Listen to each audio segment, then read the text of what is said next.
each of the following papers, Hindi and English versions, under Article 281 of the Constitution, Report for 2026 to 2031, Volume 1, Main Report of the 16th Finance Commission. 2. Report for 2026-2031, Volume 2, Annexures of the 16th Finance Commission. Number 3, explanatory memorandum as to the action taken on the recommendations contained in the above report. Item number 2, माननीय वित्त मंत्री Nirmala Sitharaman ji.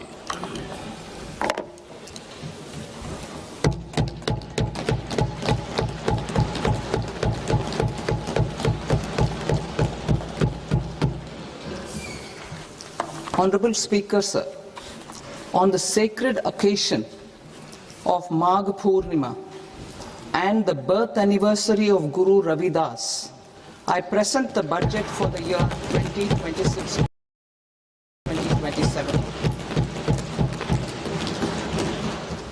Since we assumed office 12 years ago, India's economic trajectory has been marked by stability, fiscal discipline, sustained growth, and moderate inflation.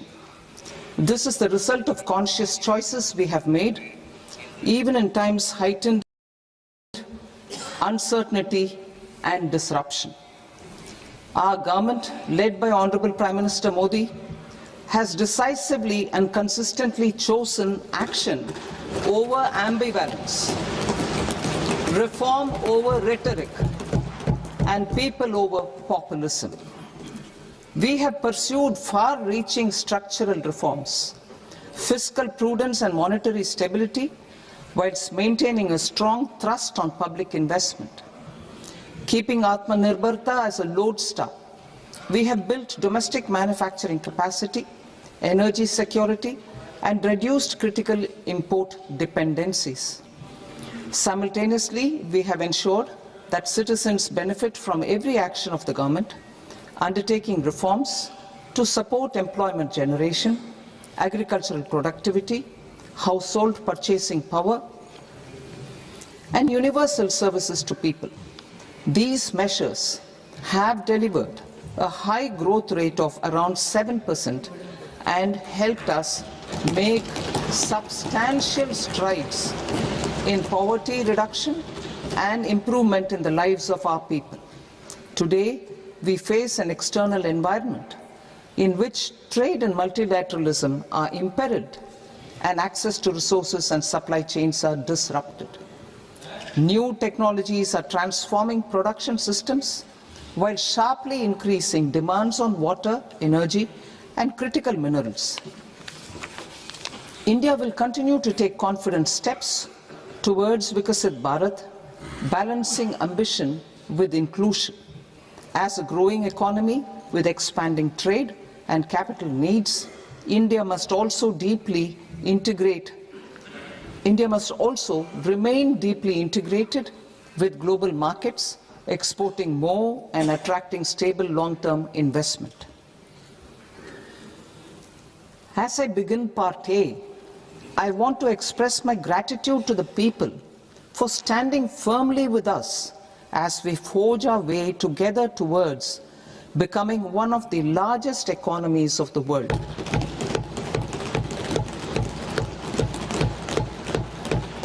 Our aim is to transform aspiration into achievement and potential into performance as we ensure that the dividends of growth reach every farmer, the scheduled caste, the scheduled tribes, the nomads, the youth, the poor, and the women.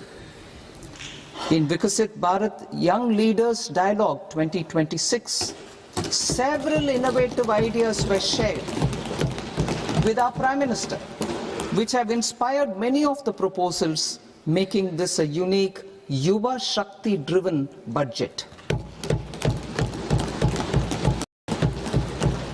Our government's sankalp is to focus on our poor, underprivileged, and the disadvantaged.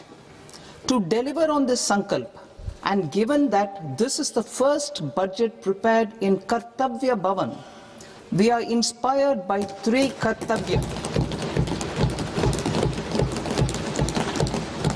Our first Kartavya is to accelerate and sustain economic growth by enhancing productivity and competitiveness and building resilience to volatile global dynamics.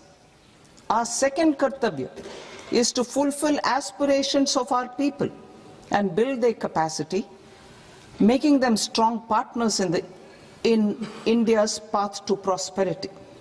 Our third Kartavya, aligned with our vision of Sabka Saath, Sabka Vikas, is to ensure that every family, community, region, and sector has access to resources, amenities, and opportunities for meaningful participation.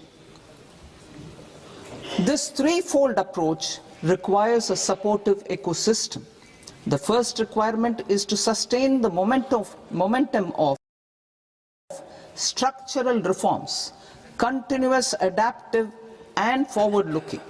Second, a robust and resilient financial sector is central to mobilizing savings, allocating capital efficiently, and managing risks.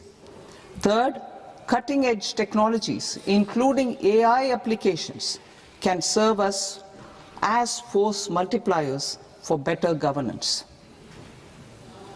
Reform Express. Our government has undertaken comprehensive reforms towards creating employment, boosting productivity, and accelerating growth. After the Prime Minister's announcement on Independence Day in 2025, over 350 reforms have been rolled out. This includes GST simplification, notification of labor codes, and rationalization of mandatory quality control orders. High-level committees have been formed, and in parallel, the central government is working with the state governments on deregulation and reducing compliance requirements. The Reform Express is well on its way and will maintain its momentum to help us fulfill our Kartavya. I now move to specific proposals. Under our first Kartavya, to accelerate and sustain economic growth, I propose interventions in 6 areas. 1. Scaling up manufacturing in 7 strategic and frontier sectors. 2. Rejuvenating legacy industrial sectors. 3. Creating champion MSMEs. 4.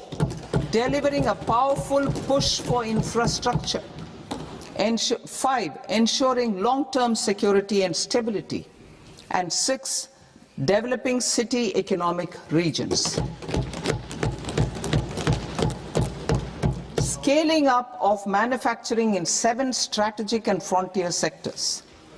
Biopharma Shakti, meaning biopharma strategy for health advancement,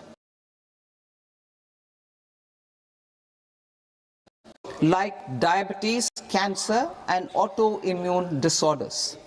Biologic medicines are key to longevity and quality of life at affordable costs. To develop India as a global biopharma manufacturing hub,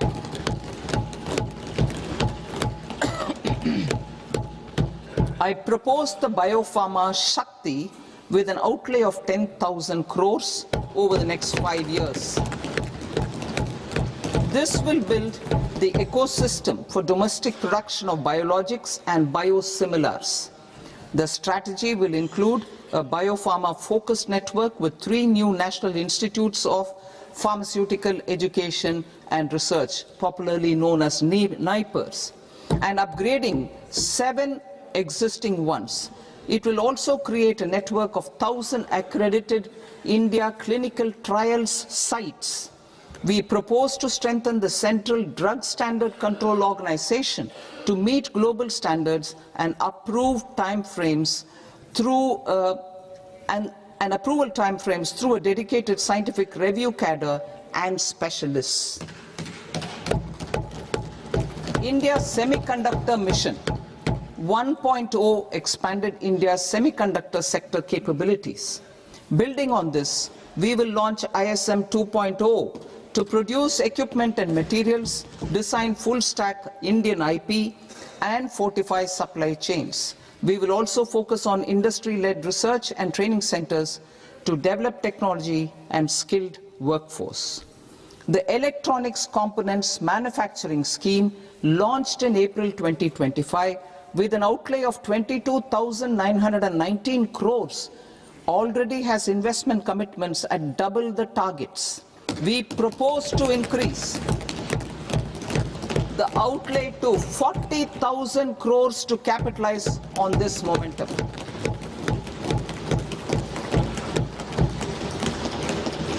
A scheme for rare earth permanent magnets was launched in 2025 November.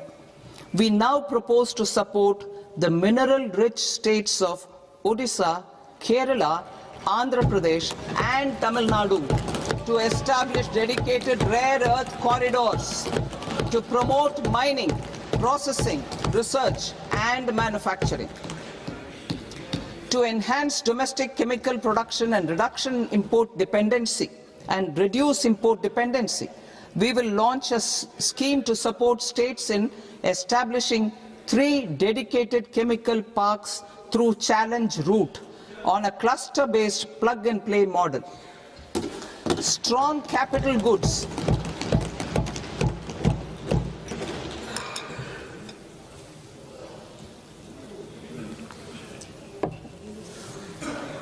Strong capital goods capability is a determinant of productivity and quality across different sectors. Towards building this capacity, I propose the following. High-tech tool rooms will be established by central public sector enterprises at 2 locations as digitally enabled automated service bureaus that locally design, test and manufacture high-precision components at scale and at lower cost. 2.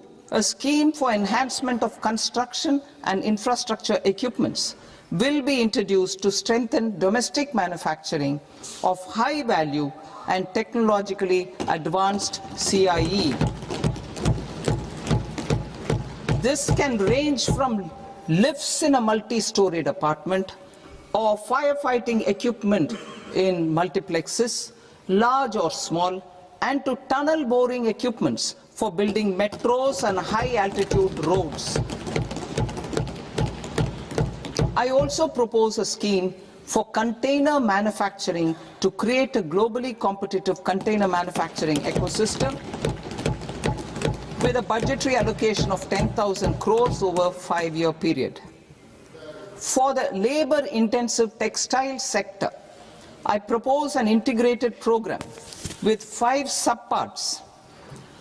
1. The National Fiber Scheme for self-reliance in natural fibers, such as silk, wool and jute, man-made fibers, and new-age fibers. Textile expansion and employment scheme to modernize traditional clusters with capital support for machinery, technology upgradation, and common testing and certification centers.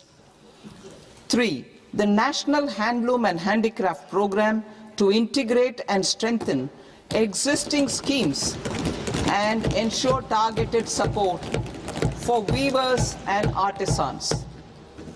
Tex Eco Initiative to promote globally competitive and sustainable textiles and apparels. Samarth 2.0 to modernize the upgrade the textile skilling ecosystem through collaboration with industry and academic institutions. Further, I propose to set up mega textile parks in challenge mode. They can also focus on bringing value addition to technical textiles.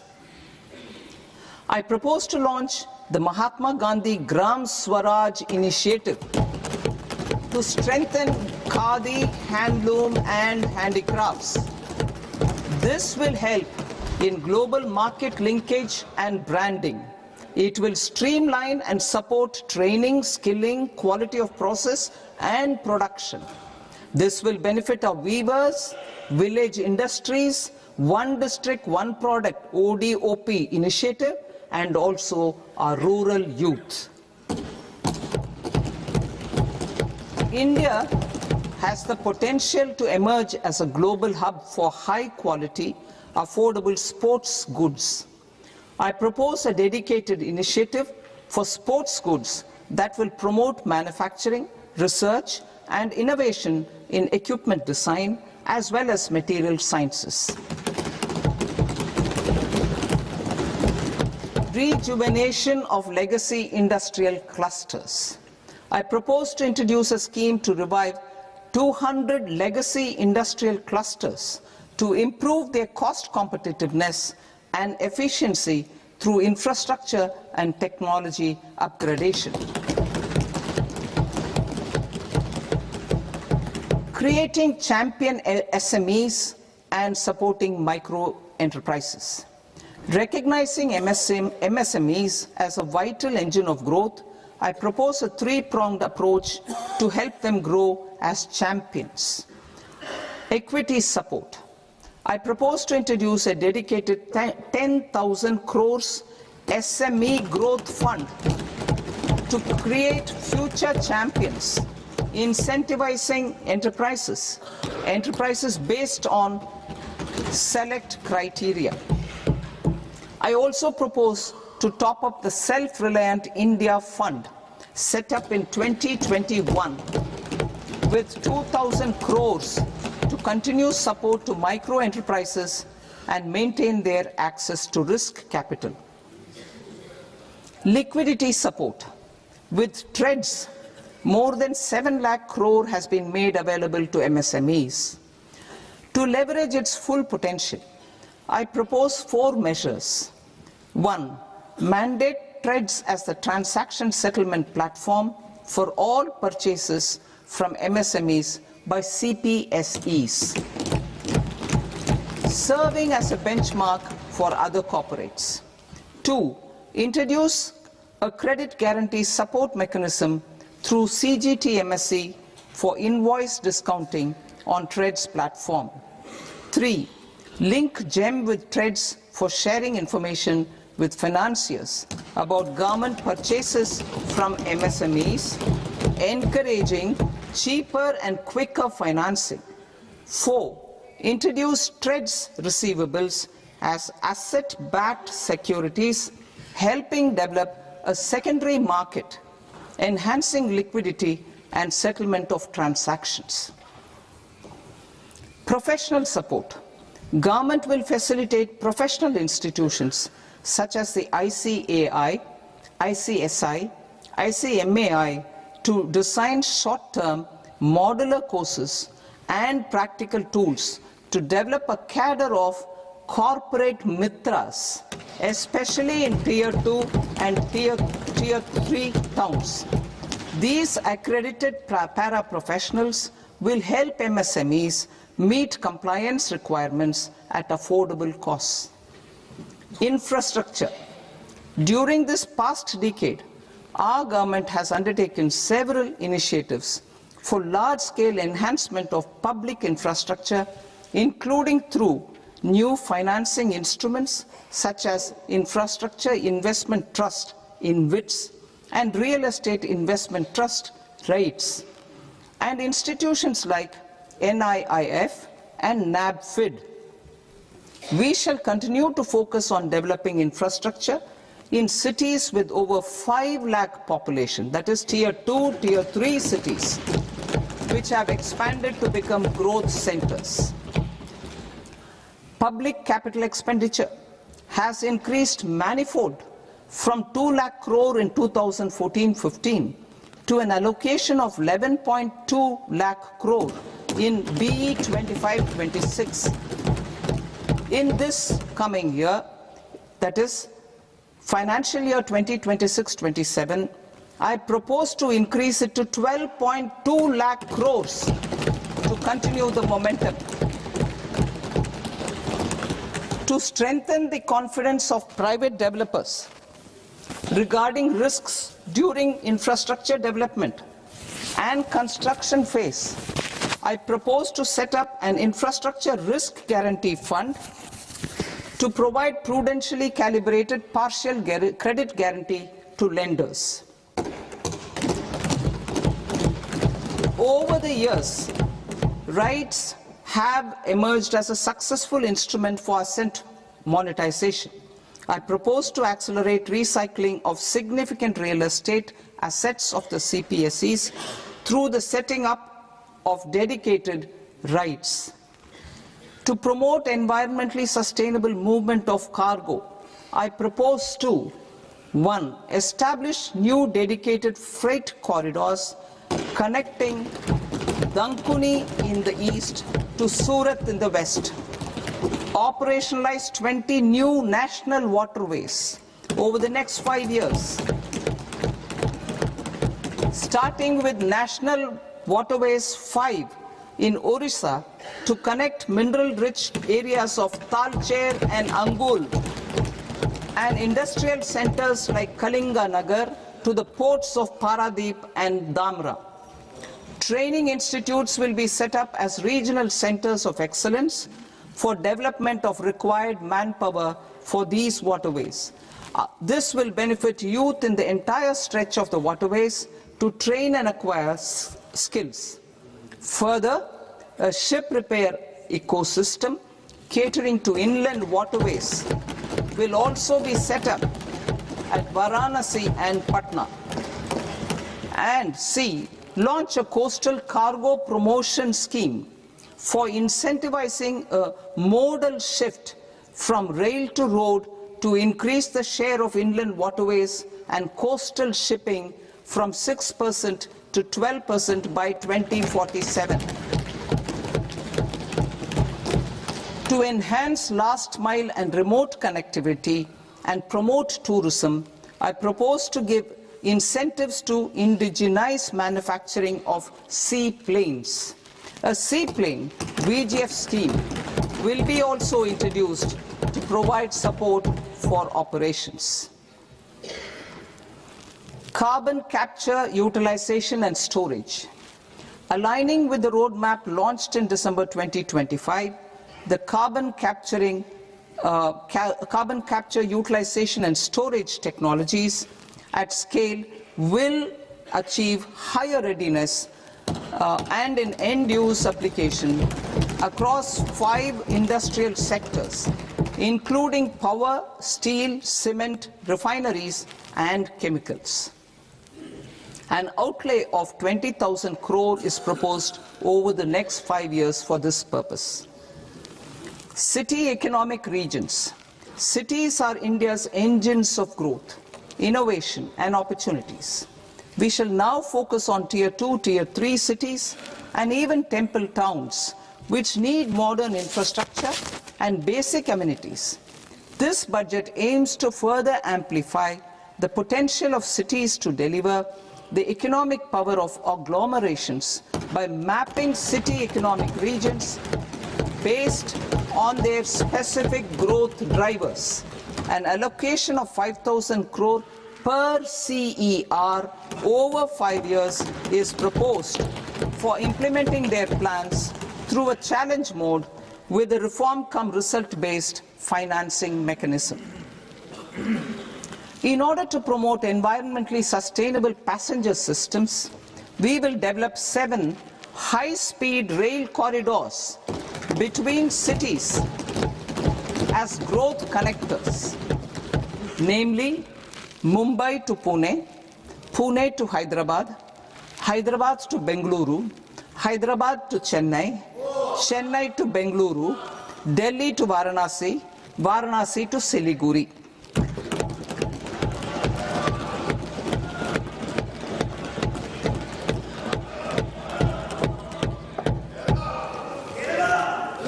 Financial sector.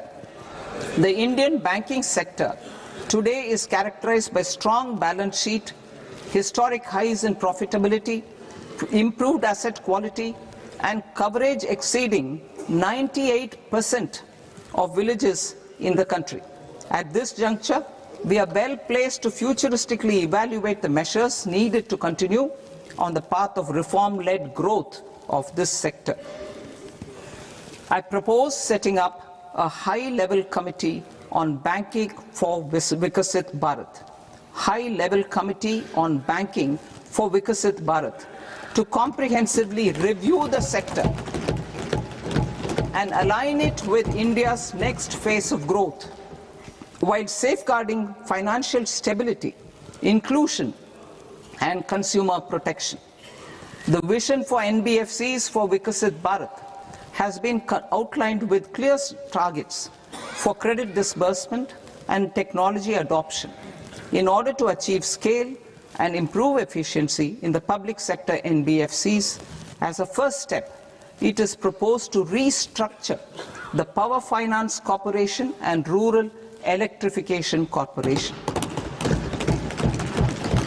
I propose a comprehensive review of the foreign exchange management non-debt instruments rules to create a more contemporary, user-friendly framework for foreign investments consistent with India's evolving economic priorities. Corporate bond market. I propose to introduce a market-making framework with suitable access to funds and derivatives on corporate bond indices. I also propose to introduce total return swaps on corporate bonds. Municipal bonds. To encourage the issuance of municipal bonds of higher value by larger cities, I propose an incentive of 100 crore rupees for a single bond issuance. 100 crore rupees for a single bond issuance of more than 1,000 crore. The current scheme under Amrit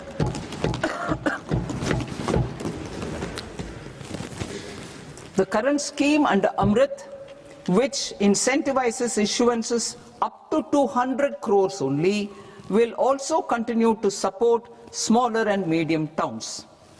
That will also continue to support the smaller and medium towns. Ease of doing business. Individual persons resident outside India, PROI, will be permitted to invest in equity instruments of listed Indian companies through the Portfolio Investment Scheme. It is also proposed to increase the investment limit for an individual PROI under the scheme from 5% to 10%, with an overall investment limit for all individual PROIs to 24% from the current 10%. Emerging technologies including AI. 21st century is technology-driven. Adoption of technology is for the benefit of all people. Farmers in the field, women in STEM, youth keen to upskill, and Divyangjan to access newer opportunities. The government has taken several steps to support new technologies through AI Mission, National Quantum Mission, Anusandhan National Research Fund, and Research and Development and Innovation Fund. Our second kartavya is to fulfill aspirations and build capacities. Close to 25 crore individuals have come out of multi-dimensional poverty through a decade of our government's sustained and reform-oriented efforts.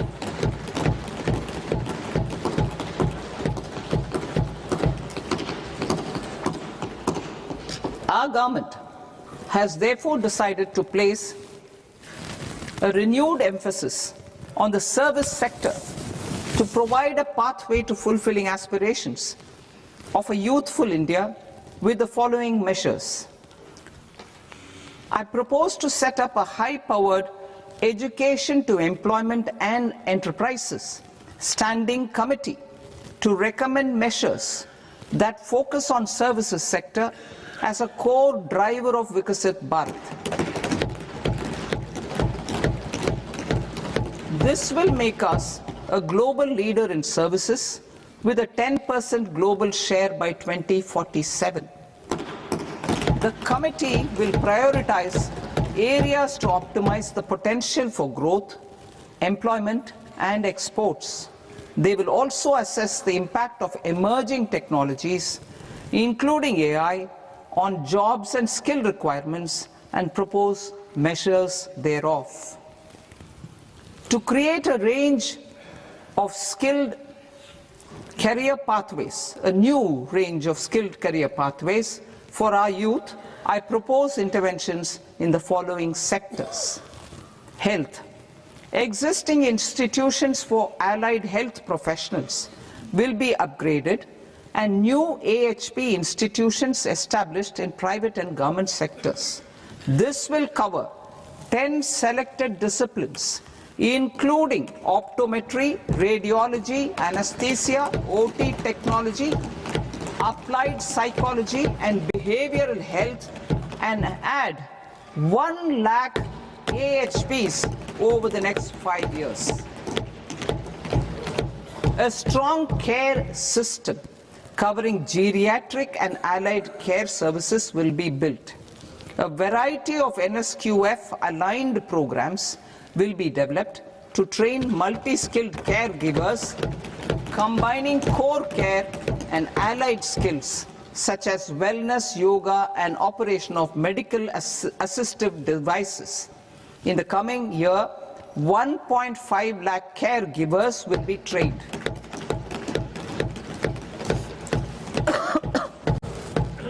Hubs for medical value tourism. To promote India as a hub for medical tourism services, I propose to launch a scheme to support states in establishing 5 regional medical hubs in partnership with the private sector. These hubs will serve as integrated healthcare complexes that combine medical, educational, and research facilities. They will have Ayush centers, medical value tourism facilitation centers, and infrastructure for diagnostics, post-care, and rehabilitation.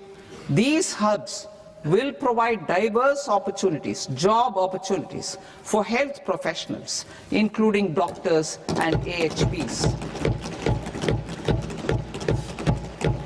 Ancient Indian yoga, already respected in several parts of the world, was given a mass global recognition when Honorable Prime Minister took it to the UN. Post-COVID, Ayurveda gained a similar global acceptance and recognition. Exporting quality Ayurveda products helps farmers who grow the herbs and youth who process the products. To meet growing global demand, a few more steps are being taken. I propose to 1. Set up 3 new All India Institutes of Ayurveda. 2.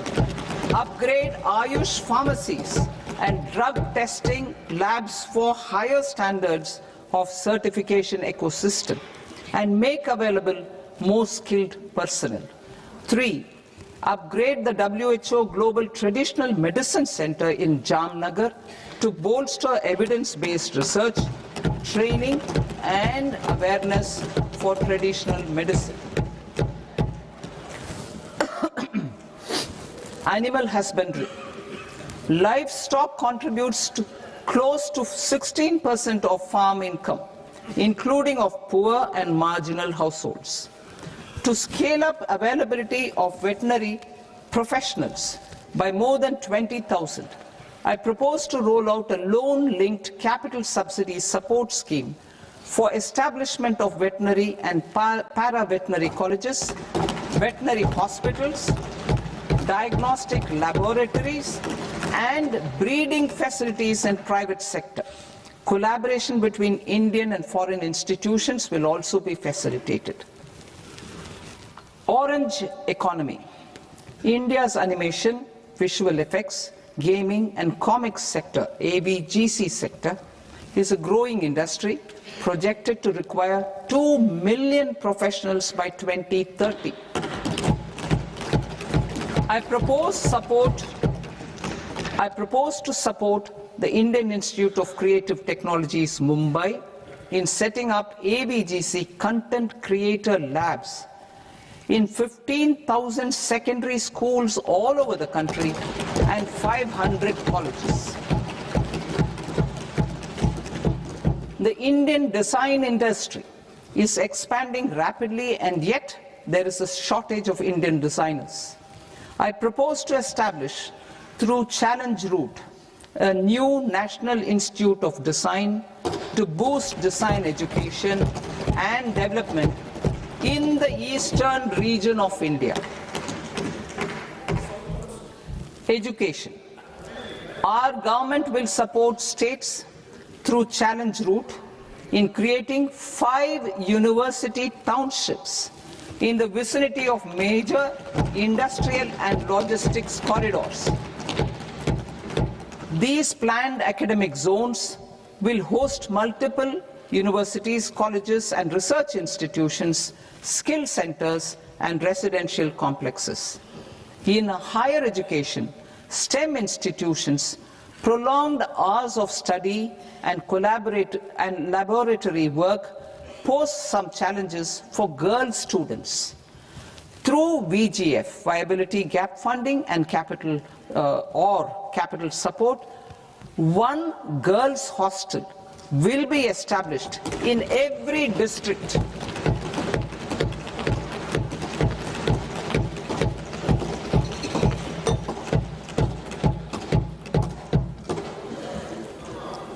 To promote astrophysics and astronomy via immersive experiences, 4 telescope infrastructure facilities will be set up or upgraded.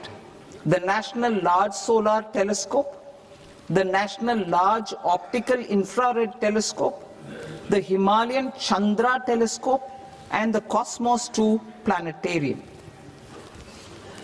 Tourism. The tourism sector has the potential to play a large role in the employment generation, forex earnings, and expanding the local economy. I propose to set up a National Institute of Hospitality by upgrading the existing National Council for Hotel Management and Catering Technology. It will function as a bridge between academia, industry, and government.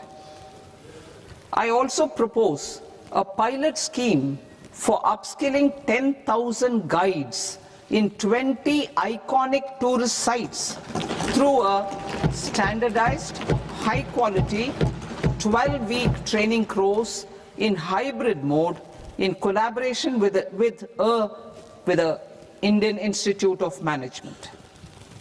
A national destination digital knowledge grid will be established to digitally document all places of significance, cultural, spiritual, and heritage.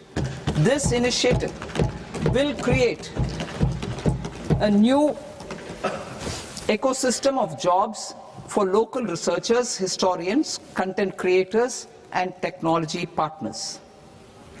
India has the potential and opportunity to offer world-class trekking and hiking experience. We will develop ecologically sustainable mountain trails in Himachal Pradesh, Uttarakhand, and Jammu Kashmir. Also in Araku Valley in the Eastern Ghats and Podigai Malai in the Western Ghats. Turtle trails along key nesting sites in the coastal areas of Odisha, Karnataka, and Kerala. And 3 bird watching trails along the Pulikat Lake in Andhra Pradesh, Tamil Nadu. It's on the border. Under the visionary leadership of Honorable Prime Minister, we established the International Big Cat Alliance in 2024. This year, India is hosting the first ever global Big Cat Summit, where heads of governments and ministers from 95 range countries will deliberate on collective strategies for conservation. Heritage and culture tourism. I propose to develop 15 archaeological sites, including Lothal, Dholavira, Rakhigarhi, Adichanallur, Sarnath, Hastinapur, and Leh Palace into vibrant experiential cultural destinations. Excavated landscapes will be open to the public through curated walkways.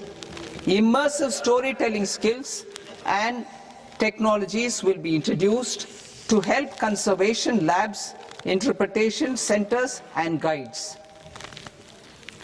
The sports sector provides multiple means of employment, skilling, and job opportunities.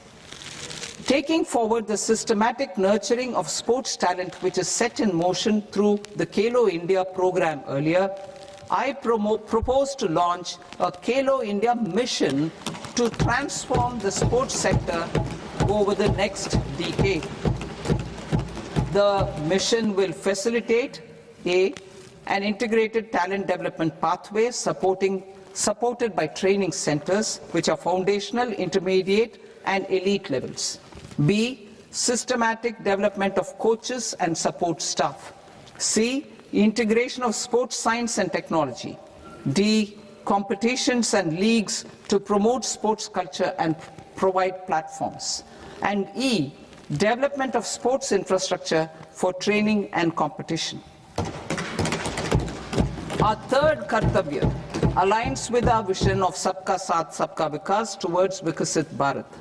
This requires targeted efforts for 1. Increasing farmer incomes through productivity enhancement and entrepreneurship, with special attention to small and marginal farmers. B. Empowering Divyangjan through access to livelihood opportunities, training, and high-quality assistive devices. C. Empowering the vulnerable to access mental health and trauma care. D. Focus on the Purvodaya states and the Northeast region to accelerate development and employment opportunities.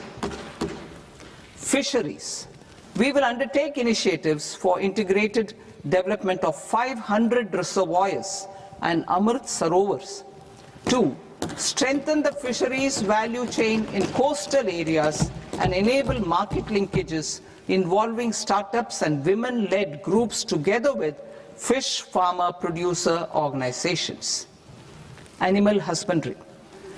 To provide quality employment opportunities in rural and peri-urban areas, we will support the animal husbandry sector in entrepreneurship development through A.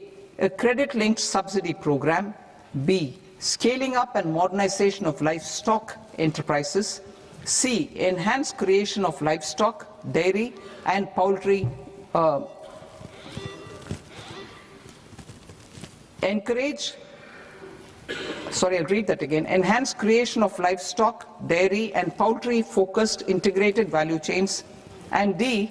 Encourage creation of livestock farmer-producer organizations. High-value agriculture. To diversify farm outputs, increase productivity, enhance farmers' incomes, and create new employment opportunities, we will support high-value crops such as coconut, sandalwood, cocoa, cashew in the coastal areas, agar trees in northeast, and nuts such as almonds, walnuts, and pine nuts in our hilly regions. All of them will be supported. India is the world's largest producer of coconuts. About 30 million people, including nearly 10 million farmers, depend on coconuts for their livelihood. To further enhance competitiveness in coconut production, I propose a coconut promotion scheme to increase production and enhance productivity through various interventions, including replacing and non-productive trees, with new saplings or plants or varieties in major coconut growing states. A dedicated program is proposed for Indian cashew and cocoa to make India self-reliant in raw cashew and coconut production and processing, enhance export competitiveness, and transform Indian cashew and Indian cocoa into premium global brands by 2030. Sandalwood. Sandalwood is closely linked to India's social and cultural heritage. Our government will partner with state governments to promote focused cultivation and post-harvest processing to restore the glory of the Indian sandalwood ecosystem, to rejuvenate old, low-yielding orchards, and expand high-density cultivation of walnuts, almonds, and pine nuts. We will support a dedicated program to enhance farmer incomes and in bringing value addition by engaging youth. Bharat Vistar, that is virtually integrated system to access agricultural resources. I propose to launch Bharat Vistar, a multilingual AI tool that shall integrate the AgriStack portals and the ICAR package on agricultural practices with AI systems. This will enhance farm productivity, enable better decisions for farmers, and reduce risk by providing customized advisory support.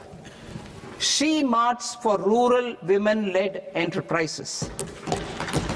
Building on the success of Lakpati Didi program, I propose to help women take the next step from credit-linked livelihoods to being owners of enterprises. Self-help entrepreneur, She Marts will be set up as community-owned retail outlets within the cluster-level federations through enhanced and innovative financing instruments. Empowering Divyangjan. Divyangjan Kaushal Yojana. Information technology, AVGC sectors, hospitality and food and beverages sectors often offer task-oriented and process-driven roles which are suitable for Divyangjan. We will ensure dignified livelihood opportunities through industry-relevant and customized training specific to each Divyangjan group. Divyang Sahara Yojana. Timely access to high-quality assistive devices for all eligible Divyangjan is a fundamental need. I propose to 1. Support the Artificial Limbs Manufacturing Corporation of India, Alimco, to set up and to scale up production of assistive devices, invest in R&D and AI integration, strengthen PM Divyasha Kendras, and support setting up of assistive technology marts as modern retail style centers where Divyangjan and senior citizens can see, try and purchase assistive products. Reaffirming our commitment to mental health and trauma care. There are no national institutes for mental health care in North India. We will therefore set up a NIMHANS 2 and also upgrade national mental health institutes in Ranchi and in Tezpur as regional apex institutions. Emergencies expose families, particularly the poor and vulnerable, to unexpected expenditure. We will strengthen and increase these capacities by 50% in district hospitals by establishing emergency and trauma care centers. Focus on Purvodaya states and northeastern regions. Purvodaya. I propose the development of an integrated East Coast industrial corridor with a well-connected node at Durgapur, creation of 5 tourism destinations in 5 Purvodaya states, and the provision of 4,000 e-buses. Buddhist sites in northeastern region. The northeastern region is a civilizational confluence of Theravada and Mahayana or Vajrayana traditions. I propose to launch a scheme for development of Buddhist circuits in Arunachal Pradesh, Sikkim, Assam, Manipur, Mizoram, and Tripura. The scheme will cover preservation of temples and monasteries, pilgrimage interpretation centers, connectivity, and pilgrim amenities. 16th Finance Commission. On 17th November 2025, the 16th Finance Commission submitted its report to the President. As mandated under Article 281 of the Constitution, the government is to lay the report along with the explanatory memorandum on the action taken report on the recommendations of the Commission in Parliament, which, Sir, Honourable Speaker, you've allowed me to do at the commencement of this session. The government has accepted the recommendation of the Commission to retain the vertical share of devolution at 41%. As recommended by the Commission, I have provided 1.4 lakh crores of rupees to the states for the year 2026-2027 as Finance Commission grants. These include rural and urban local body and disaster management grants. Fiscal consolidation. Government has been delivering on our fiscal commitments consistently without compromising on social needs. To strive towards accepted standards of fiscal management in Budget 2025-26, I had indicated that the central government would target reaching a debt to GDP ratio of 50 plus or minus 1% by 2030-31. In line with this, the debt to GDP ratio is estimated to be 55.6% of GDP in BE 26-27, compared to 56.1% of GDP in RE 25-26. A declining debt to GDP ratio will gradually free up resources for priority sector lending and expenditure by reducing the outgo on interest payments. One of the main operational instruments for debt targeting is the fiscal deficit. I am happy to inform this august House that I fulfilled my commitment made in 2021-2022 to reduce fiscal deficit below 4.5% of GDP by 25-26. In RE 25-26, the fiscal deficit has been estimated at par with BE of 2025-26 at 4.4% of GDP. In line with the new fiscal prudence path of debt consolidation, the fiscal deficit in BE 26-27 is estimated to be 4.3% of the GDP.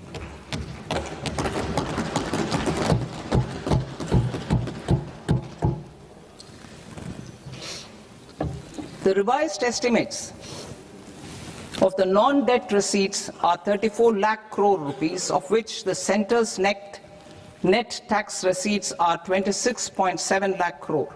The revised estimate of the total expenditure is 49.6 lakh crore rupees, of which the capital expenditure is about 11 lakh crores.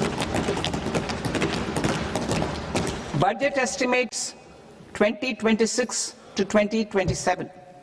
Coming to 26-27, the non-debt receipts and the total expenditure are estimated as 36.5 lakh crore and 53.5 lakh crore respectively. The centre's net tax receipts are estimated at 28.7 lakh crore rupees. To finance the fiscal deficit, the net market borrowings from dated securities are estimated at 11.7 lakh crore rupees. The balance financing is expected to come from small savings and other sources. The gross market borrowings are estimated at 17.2 lakh crore rupees. I'll now move to Part B. Part B, direct taxes.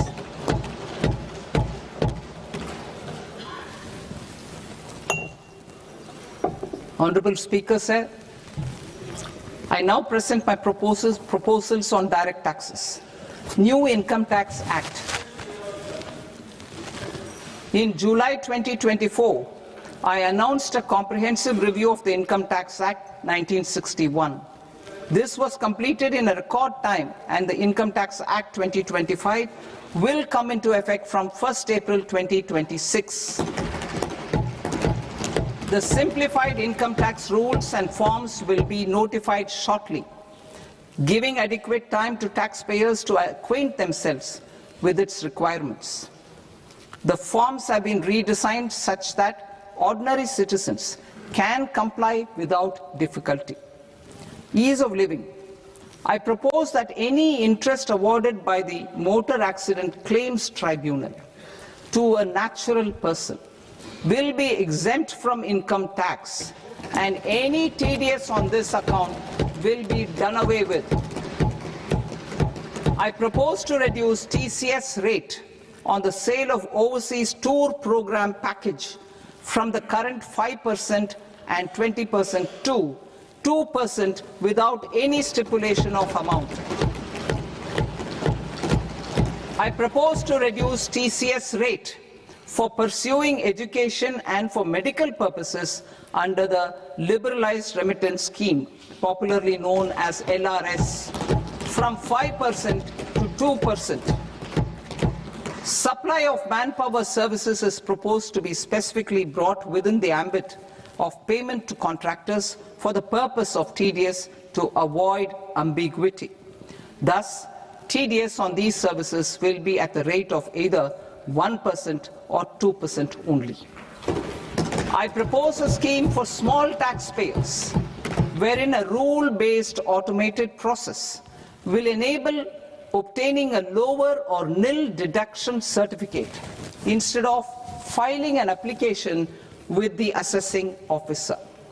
For the ease of taxpayer holding securities in multiple companies, I propose to enable depositories to accept Form 15G or Form 15H from the investor and provide it directly to various relevant companies. I propose to extend time available for revising returns from 31st December to up to 31st March with the payment of a nominal fee. I also propose to stagger the timeline for filing of tax returns. Individuals with ITR 1 and ITR 2 returns will continue to file till 31st July, and non-audit business cases or trusts are proposed to be allowed time till 31st August. TDS on sale of immovable property by a non-resident is proposed to be deducted and deposited through resident buyers and his or her PAN-based challan instead of requiring a TAN, which is a temporary accounting number. To address practical issues of small taxpayers like students, young professionals, tech employees, relocated NRIs, and such others, I propose to introduce a one-time 6-month foreign asset disclosure scheme for these taxpayers to disclose income or assets below a certain size.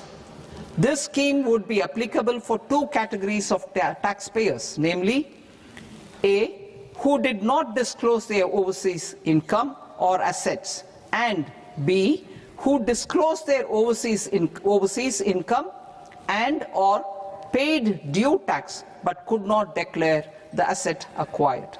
For category A, the limit of undisclosed income or asset is proposed to be up to 1 crore rupees.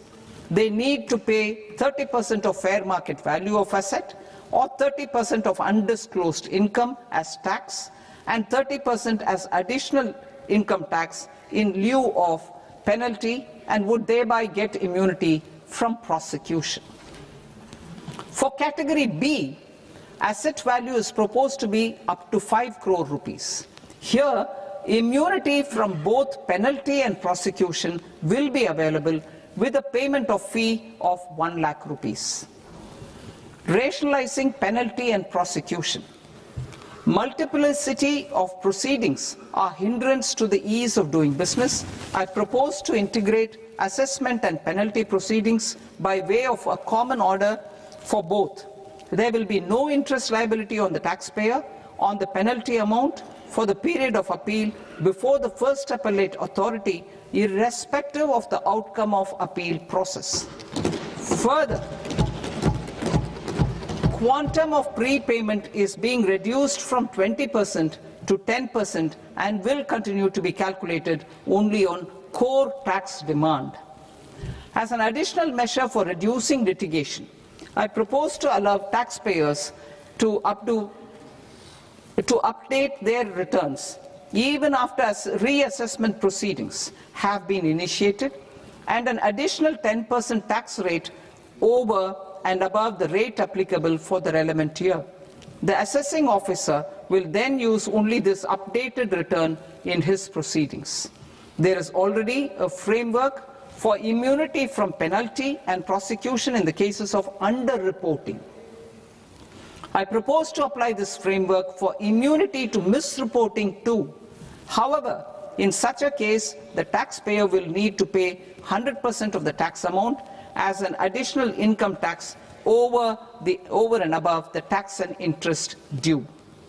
Penalties for certain technical defaults, such as failure to get accounts audited, non-furnishing of transfer pricing audit report, and default in furnishing statement for financial transactions, are proposed to be converted into fee.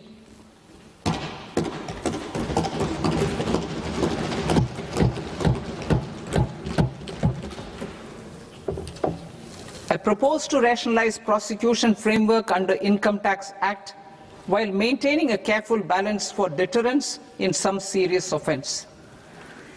Non-production of books of account and documents and requirement of TDS payment where payment is made in kind are being decriminalized. Further, minor offences will attract fine only. The remaining prosecutions will be graded commensurate with the quantum of offence. They will entail only simple imprisonment with maximum imprisonment reduced to 2 years and power to courts to convert even those into fines. There is no penalty. There is no penalty presently for non-disclosure of non-immovable foreign assets with aggregate value less than 20 lakh rupees. I propose to also provide them with immunity from prosecution with retrospective effect from 1/10/2024.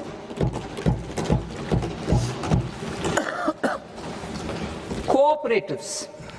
Deduction is already allowed to a primary cooperative society engaged in supplying milk, oilseeds, fruits or vegetables raised or grown by its members. I propose to extend this deduction to also include supply of cattle feed and cotton seed produced by its members. I propose to allow inter-cooperative society dividend income as deduction under the new tax regime to the extent it is further distributed to its members. I further propose to allow exemption for a period of 3 years to dividend income received by a notified national cooperative federation on their investments made in companies up to 31/1/2026. This exemption would be allowed only for dividends further distributed to its member cooperatives. Supporting IT sector as India's growth engine. India is a global leader in software development services, IT-enabled services, knowledge process outsourcing services, and contract R&D services relating to software development. These businesses and their segments are quite interconnected with each other. All these services are proposed to be clubbed under a single category of information technology services with a common safe harbor margin of 15.5% applicable to all. The threshold for availing safe harbor for IT services is being enhanced substantially from 300 crore rupees to 2,000 crore rupees. Safe harbor for IT services shall be approved by an automated rule-driven process without any need for tax officer to examine and accept the application. Once applied by an IT services company, the same safe harbor can be continued for a period of 5 years at a stretch at its choice. For IT services companies who want to conclude advanced pricing agreement, APA, I propose to fast-track unilateral APA process for IT services and endeavor to conclude it within a period of 2 years. The period of 2 years can be extended by a further period of 6 months on taxpayers' request. I propose to extend the facility of modified returns available to the entity entering APA to its associated entities also. Attracting global business and investment. Recognizing the need to enable critical infrastructure and boost investment in data centers, I propose to provide tax holiday till 2047 to any foreign company that provides cloud services to customers globally by using data center services from India. It will, however, need to provide services to Indian customers through an Indian reseller entity. I also propose to provide a safe harbor of 15% on cost in case the company providing data center services from India is a related entity. To harness the efficiency of just-in-time logistics for electronic manufacturing, I propose to provide safe harbor to non-residents for component warehousing in a bonded warehouse at a profit margin of 2% of the invoice value. The resultant tax of about 0.7% will be much lower than in competing jurisdictions. To provide fillip to toll manufacturing in India, I propose to provide exemption from income tax for 5 years to any non-resident who provides capital goods, equipment, or tooling to any toll manufacturer in a bonded zone. To encourage vast pool of global talent to work in India for a longer period of time, I propose to provide exemption to global, non-India sourced income of a non-resident expert for a stay period of 5 years under notified schemes. I propose to provide exemption from minimum alternate tax, the MAT, to all non-residents who pay tax on presumptive basis. Tax administration.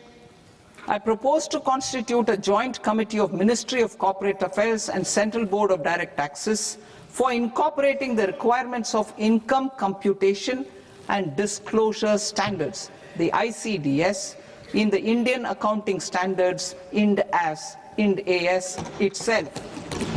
Separate accounting requirement based on ICDS will be done away with from the tax year 27-28. To support Prime Minister Modi's vision of homegrown accounting and advisory firms to become global leaders, I propose to rationalize the definition of accountant for the purposes of safe harbor rules. Other tax proposals. Change in taxation of buyback was brought in to address the improper use of buyback route by promoters. In the interest of minority shareholders, I propose to tax buyback for all types of shareholders as capital gains. However, to disincentivize. However, to disincentivize misuse of tax arbitrage, promoters will pay an additional buyback tax. This will make effective tax 22% for corporate promoters. For non-corporate promoters, the effective tax will be 30%. TCS rate for sellers of specific goods, namely alcoholic liquor, scrap and minerals, will be rationalized to 2%, and that on tendu leaves will be reduced from 5% to 2%. I propose to raise the STT on futures to 0.05% from the present 0.02%.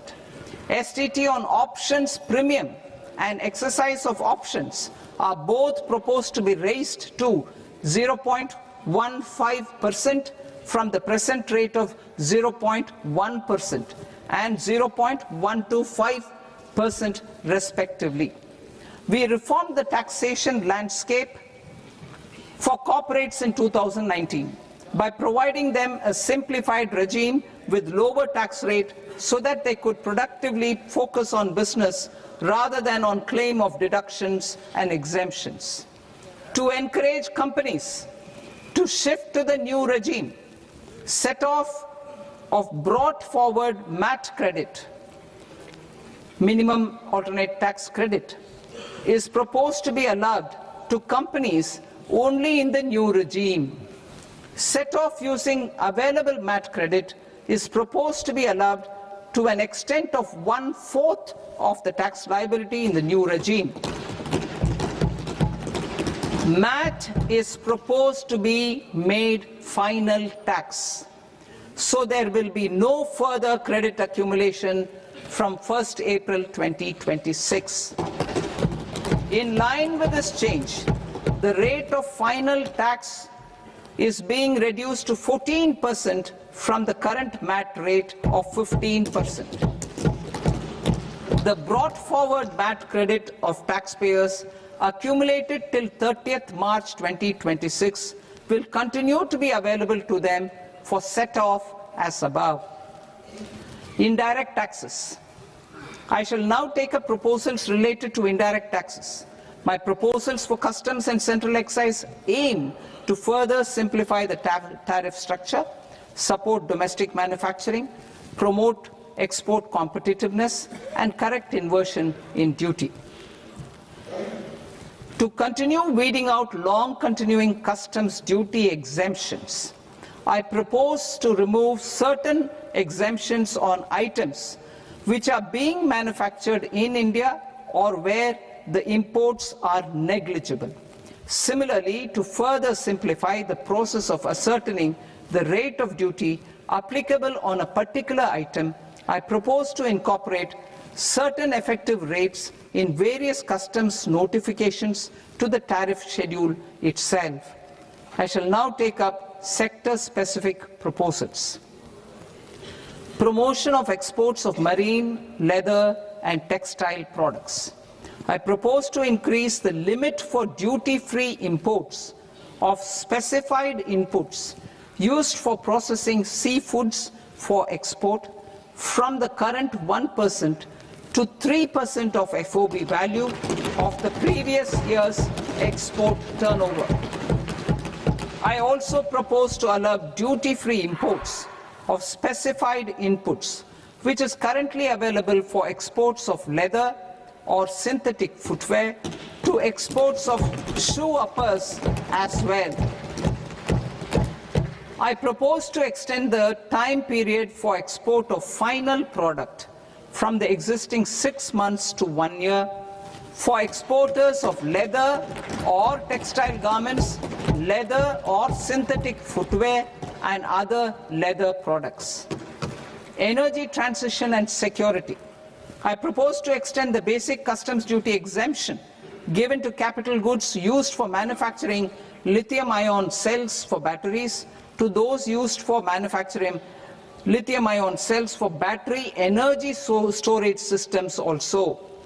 I propose to exempt basic customs duty on import of sodium antimonate for use in manufacture of solar glass. Nuclear power. I propose to extend the existing basic customs duty exemption on imports of goods required for nuclear power projects till the year 2035 and expand it for all nuclear plants irrespective of their capacity. Critical minerals. It is proposed to provide basic customs duty exemption to the import of capital goods required for the processing of critical minerals in India. Biogas blended CNG. I propose to exclude the entire value of biogas while calculating the central excise duty payable on biogas blended CNG. Civil and defense aviation. I propose to exempt basic customs duty on components and parts required for the manufacture of civilian training and other aircrafts. It is proposed to exempt basic customs duty on raw materials imported for the manufacture of parts of aircraft to be used in maintenance, repair, or overall requirements by units in the defense sector. Electronics.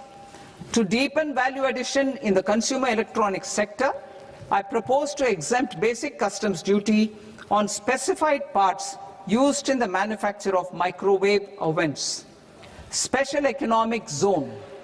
To address the concerns arising about utilization of capacity by manufacturing units in the special economic zones due to global trade disruptions, I propose as a special one-time measure to facilitate sales by eligible manufacturing units in SEZs to the domestic tariff area at concessional rates of duty.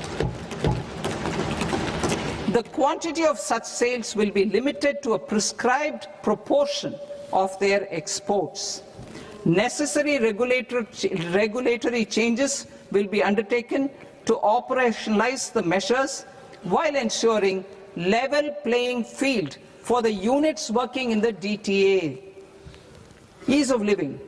To rationalize the customs duty structure for goods imported for personal use, I propose to reduce the tariff rate on all dutiable goods imported for personal use from 20% to 10%. To provide relief to patients, particularly those suffering from cancer, I propose to exempt basic customs duty on 17 drugs or medicines. I propose also to add 7 more rare diseases for the purposes of exempting import duties on personal imports of drugs, medicines, and food for special medical purposes used in their treatment.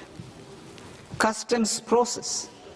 India's role and share in the global trade is poised for a major leap in line with our ambition and journey towards Viksit Bharat.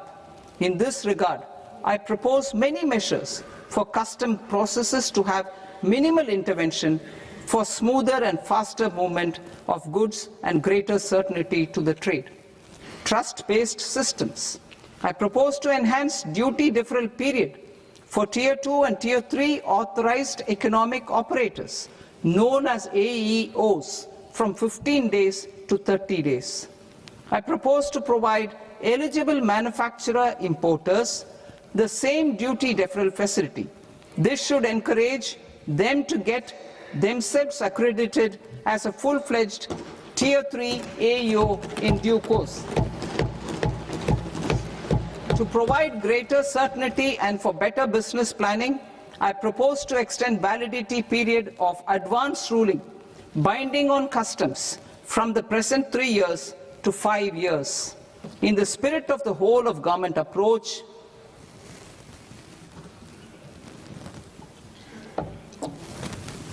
government agencies will be encouraged to leverage AEO accreditation for preferential treatment in clearing their cargo. Regular importers with trusted, long-standing supply chains will be recognized in the risk system so that the need for verification of their cargo every time can be minimized. Export cargo using electronic sealing. Export cargo using electronic sealing will be provided through clearance from the factory premises to the ship. For import of goods not needing any compliance, filing of bill of entry by a trusted importer and arrival of goods will automatically notify customs for completing their clearance formalities. This will enable goods to be released immediately on arrival. The customs warehouse framework will be transformed into a warehouse operator-centric system with a self-declarations, electronic tracking, and risk-based audit. These reforms will move away from the current system of officer-dependent approvals and reduce transaction delays and compliance costs. Ease of doing business. Approvals required for cargo clearance from various government agencies will be seamlessly processed through a single and interconnected digital window by the end of the financial year. Processes involved in clearance of food, drugs, plant, and animal and wildlife products, accounting for about 70% of interdicted cargo, will be operationalized on this system by April 2026 itself. For goods not having any compliance requirement, clearance will be done by customs immediately after online registration is completed by the importer, subject to the payment of duty. Customs integrated system will be rolled out in 2 years as a single integrated and scalable platform for all customs processes. Utilization of non-intrusive scanning with advanced imaging and AI technology for risk assessment will be expanded in a phased manner with the objective to scan every container across all the major ports. New export opportunities to support Indian fishermen to fully harness the economic value of marine resources beyond our territorial waters. The following measures will be taken. A. Fish catch by an Indian fishing vessel in exclusive economic zone or on the high seas will be made free of duty. Landing of such fish on foreign port will be treated as export of goods. Safeguards will be put in place to prevent misuse during fish catch, transit, or transshipment. To support aspirations of India's small businesses, artisans, and startups to access global markets through e-commerce, I am pleased to announce complete removal of the current value cap of 10 lakh rupees per consignment on courier exports. In addition, handling of rejected and returned consignments will be improved with effective use of technology for identifying such consignments. I propose to revise provisions governing baggage clearance during international travel to address genuine concerns of passengers. The revised rules will enhance duty-free allowances in line with the present-day travel realities and provide clarity in temporary carriage of goods brought in or taken out. There are honest taxpayers who are willing to settle disputes by paying all their dues, but they get deterred due to negative connotation associated with penalty. They will now be able to close cases by paying an additional amount in lieu of penalty. Honorable Speaker, sir, with this, I commend the budget to this august House. Jai Hind.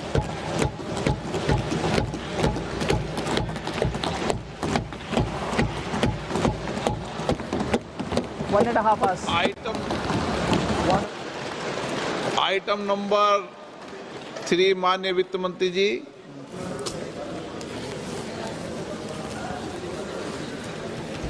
Item number 2, sir. 3। 3. Sir, with your permission, I rise to lay on the table of the following statements under Section 3, 1 of the Fiscal Responsibility and Budget Management Act of 2003, medium-term fiscal policy cum fiscal policy strategy statement, and macroeconomic framework statement. Item number 4 माननीय वित्त मंत्री जी। Sir, with your permission, I move for leave to introduce the Finance Bill 2026. प्रश्न ये कि विधेयक को पुनर्स्थापित करने की अनुमति प्रदान की जाए। जो सदस्य इस पक्ष में हाँ गए, जो सदस्य विरोध में ना गए, मेरे विचार में निर्णय हाँ वालों के पक्ष में, हाँ वालों के पक्ष में अनुमति प्रदान की जाती है। माननीय मंत्री जी, अब विधेयक पुनर्स्थापित करें। Sir, I introduce the bill. माननीय सदस्यगण, आपको सूचित किया जाता है कि माननीय वित्त मंत्री जी के बजट भाषण की कॉपी पब्लिकेशन काउंटर पर ली जाती है। बजट भाषण और बजट से संबंधित दस्तावेज आपके मोबाइल फोन और मेंबर पोर्टल्स पर ही उपलब्ध है। सभा की कार्रवाई कल सोमवार दिनांक 2 फरवरी 2026 को प्राप्त 11 बजे तक के लिए स्थगित की जाती है।